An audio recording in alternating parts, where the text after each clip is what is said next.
Good morning, Mark. I'm Terry. With student ID number 54, and I'm one of the freshmen in speaking and listening course. And today I'm going to read the article of Melissa Fleming about carrying 500 refugees sunk at sea. The story of two survivors. Every day, I listen to harrowing stories of people fleeing for their lives across dangerous borders and unfriendly seas. But there is one story that keeps me awake at night, and it's about Stoa, a Syrian refugee, 19 years old. She was living a grinding existence in Egypt, working their wages. Her dad was constantly thinking of his thriving business back in Syria that had been blown to pieces by a bomb. And the war that drove them there was still raging in its fourth year, and the community that once welcomed them there had become wary of them. And one day, men on motorcycles tried to kidnap her. Once an aspiring student thinking only of her future, now she was scared all the time. But she was also full of hope because she was in love with a fellow Syrian refugee named Bassem. Bassem was only Bassem was also struggling in Egypt, and he said to Doha, "Let's go to Europe, seek asylum, safety. I will work, you can study, the promise of a new life." And he asked her father for her hand in marriage, but they knew to get to Europe they had to risk their lives, traveling across the Mediterranean Sea, putting their hands in smugglers notorious for their cruelty. And Doa was terrified of the water. She always had been. She never learned to swim. It was August that year, and already 2,000 people had died trying to cross the Mediterranean, but Stoa knew of a friend who had made it all the way to northern Europe, and she thought, maybe we can too. So she asked her parents if they could go, and after a painful discussion, they consented, and Bassem paid his entire life savings, $2,500 each, to the smugglers. It was a Saturday morning when the call came, and they were taken by bus to beach. Hundreds of people on the beach. They were taken then by small boats onto an old fishing boat. 500 of them crammed onto the boat, 300 below, 500 above. There were Syrians, Palestinians, Africans, Muslims, and their Christians, 100 children, including Sandra, little Sandra 6 years old, and Masa 18 months. There were families on that boat, crammed together, shoulder to shoulder, feet to feet. Doa was sitting with her legs crammed up to her chest, Bassem holding her hand. Day three on the water, they were sick with worry and sick to their stomachs from the rough sea. Day three, Doa had a premonition, and she said to Bassem, "I fear we're not going to make it. I fear the boat is going to sink." And Bassem said to her, "Please be patient. We will make it to Sweden, and we will get married, and we will have a future." Day four, the passengers were getting agitated. They asked the captain, "When will we get there?" He told them to shut up, and he insulted them. He said, in 16 hours we will reach the shores of Italy."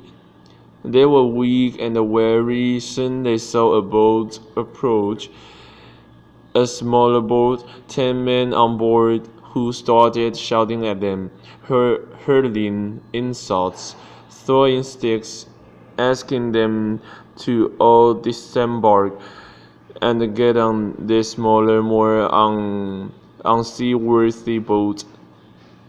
The parents were terrified for their children, and they collectively refused to disembark. So the boat sped away in anger, and half an hour later came back and started deliberately ramming a hole in the side of Doa's boat, just below where she and Basan were sitting. And she heard how they yelled, "Let the fish eat your flesh." And they started laughing as the boat capsized and sank. The 300 people below deck were doomed.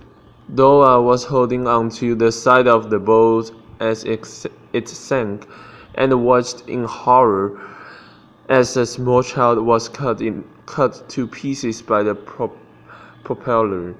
Blossom said to her, "Please let go, or you'll be swept in, and the propeller will kill you too." And remember, she can't swim. But she let go, and she started moving her arms and her legs, thinking, "This is swimming." And miraculously, Blossom found a life ring, and it was life ring.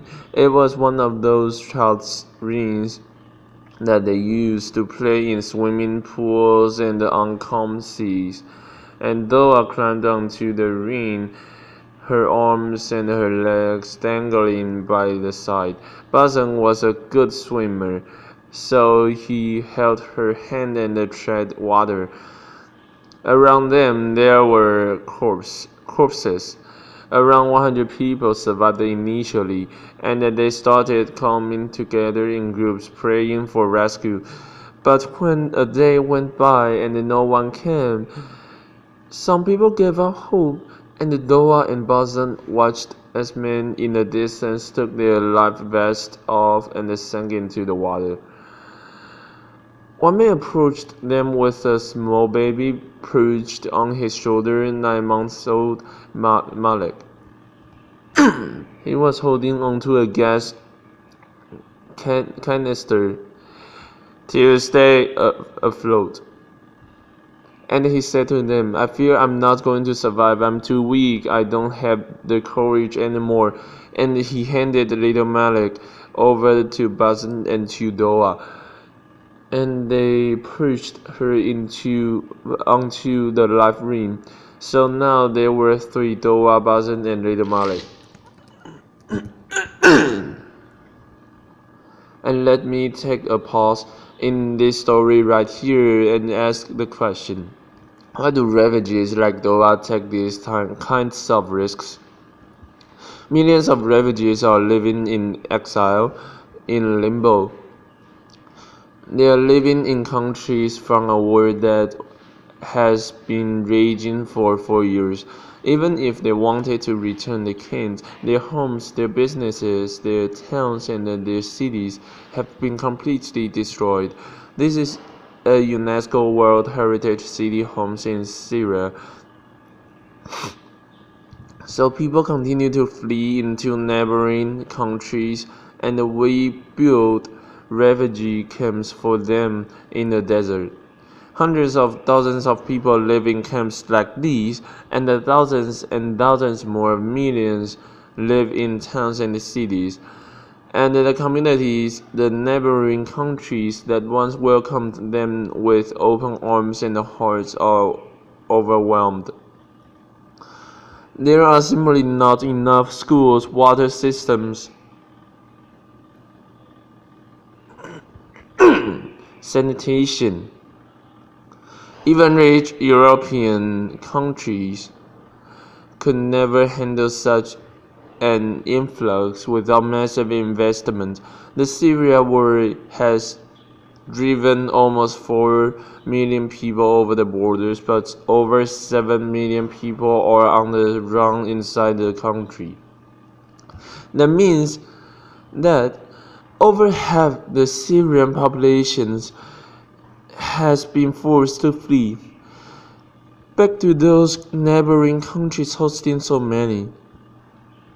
They feel that the richer world has done too little to support them, and days have turned into months, months into years. A refugee's stay is supposed to be temporary.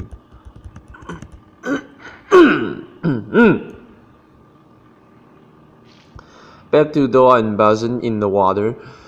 It was their second day, and Bazan was getting very weak, and now it was Doa's turn to say to Bazan, "My love, please hold on to hope, to our future. We will make it." And then he said to her, "I'm sorry, my love, that I put you in this situation.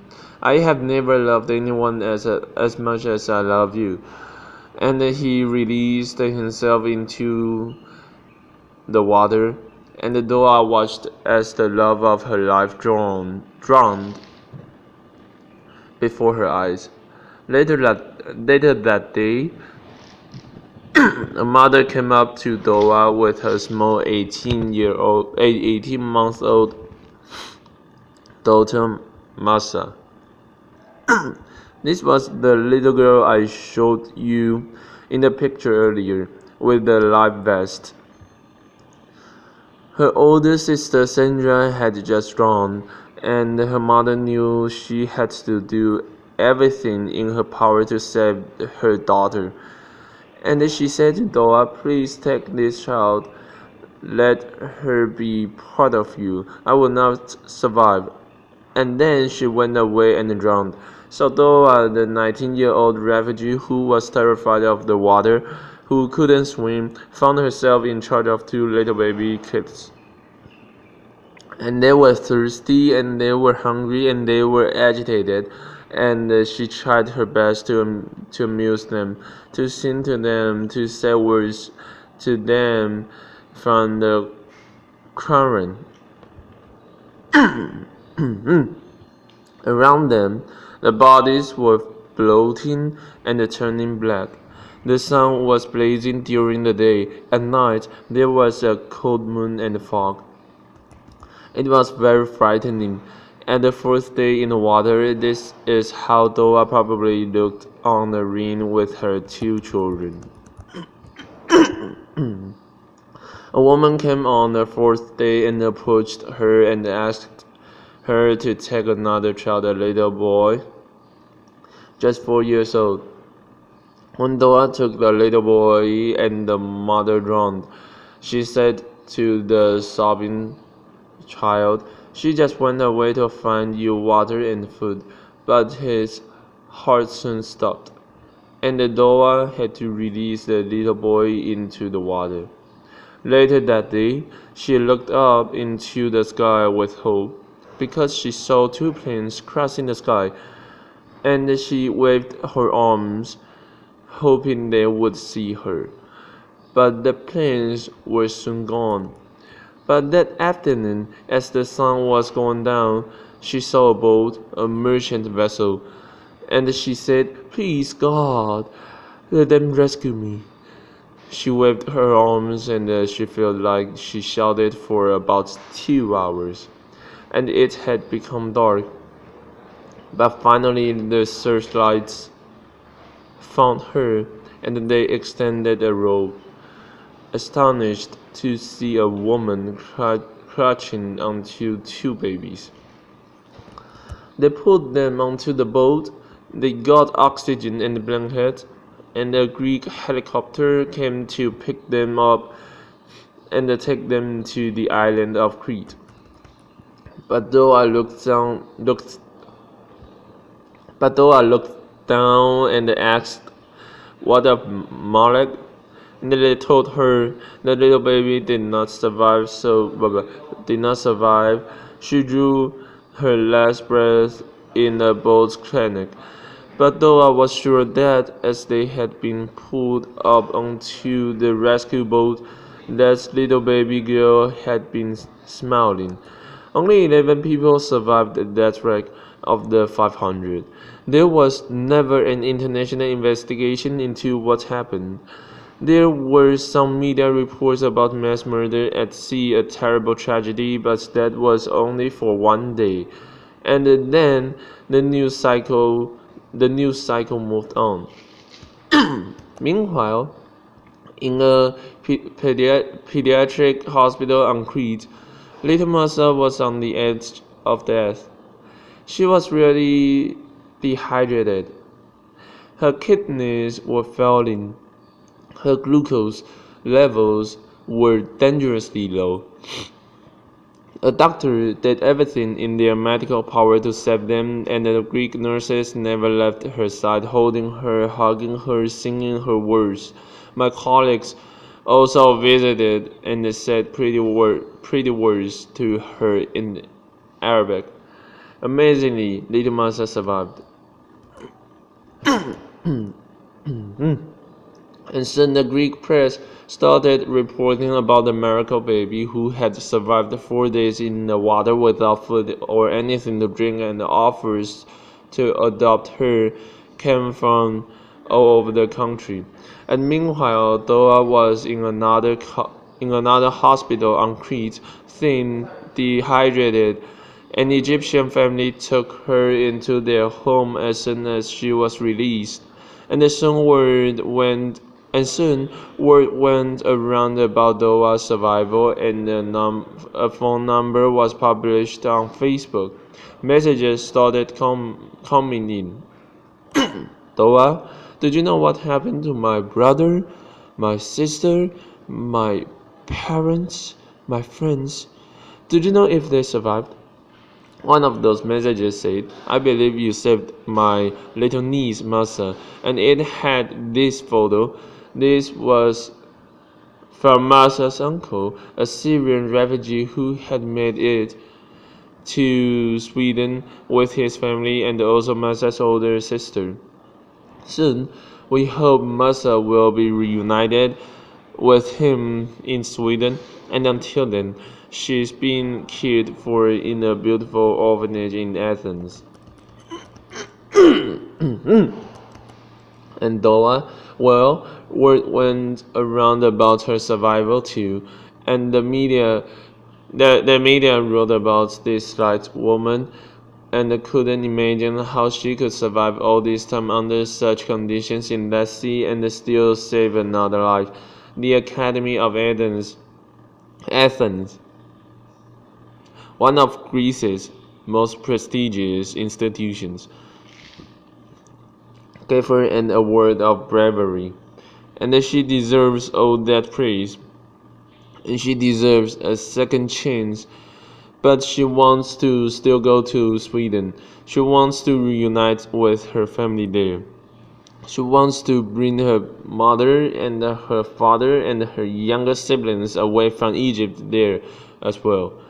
And I believe she will succeed. She wants to become a lawyer or a politician or something that can help fight injustice. She is an extraordinary survivor, but I have to ask, what the? She didn't have to take that risk. Why did she have to go through all that? Why wasn't there a legal way for her to study in Europe? Why couldn't Masa have taken an airplane to Sweden? Why couldn't Bassam have found work? Why is there no massive resettlement program for Syrian refugees, the victims of the worst war of our times? The world did this for the Vietnamese in the 1970s. Why not now? Why is there so little investment in the neighboring countries hosting so many refugees? And why, the root question, is so little being done to stop the wars, the persecution, and the poverty that is driving so many people to the shores of Europe? Until these issues are resolved, people will continue to take to the seas and to seek safety and asylum. And what happens next? Well, that is largely Europe's choice. And I understand the public fears. People are worried about their security, their economies, the changes of culture. But is that more important than saving human lives? Because there is something fundamental here that I think overrides the rest. And it is about our common humanity. No person fleeing war or persecution should have to die crossing a sea to reach safety. One thing is for sure, that no refugee would be on those dangerous boats if they could thrive where they are. And no migrant would take that dangerous journey if they had enough food for themselves and their children. And no one would put their life savings in the hands of those notorious smugglers if there was a legal way to migrate. So on behalf of Little Massa and behalf of Dai and of Bassam and of those 500 people who drowned with them, can we make sure that they did not die in vain? Could we be inspired by what happened and take a stand for a world in which every life matters? Thank you.